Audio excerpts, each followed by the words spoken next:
আসসালামু আলাইকুম রহমতুল্লাহি অবরাকাতু।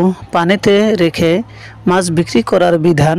আমাদের দেশের প্রচলিত পুকুর বা খালের মাছ পানিতে রেখেই চুক্তিতে বিক্রি করা সম্পূর্ণরূপে নাজায়েজ, কেননা এতে ধোঁকার প্রবল আশঙ্কা রয়েছে। যেহেতু এখানে মাছের পরিমাণ বা সংখ্যা সম্পূর্ণ অজ্ঞাত।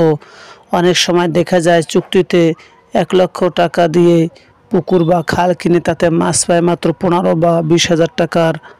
আবার অনেক সময় এর বিপরীত হয়, 1 লক্ষ টাকার পুকুরে মাছ থাকে 2 থেকে 3 লক্ষ টাকার, যার ফলে পরবর্তীতে এ নিয়ে ঝগড়া এমনকি মারামারি পর্যন্ত হয়। তাই এ পন্থা পরিহার করে মাছ ধরে বিক্রি করা জরুরি, কেননা চুক্তিতে পানিতে থাকা অবস্থায় মাছ বিক্রিকে ফুকাহে কেরামগণ স্পষ্ট নাজায়েজ ঘোষণা করেছেন।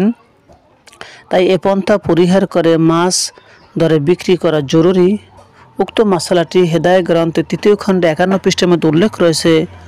আল বাহারুর রায়েক 6ষ্ঠ খণ্ডে 73 পৃষ্ঠার মধ্যে উল্লেখ রয়েছে।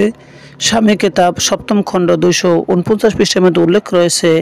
ইমদাদুল ফতোয়া 3য় খণ্ড 50 পৃষ্ঠার মধ্যে উল্লেখ রয়েছে। আহসানুল ফতোয়া 6ষ্ঠ খণ্ডে 480 পৃষ্ঠার মধ্যে উল্লেখ রয়েছে।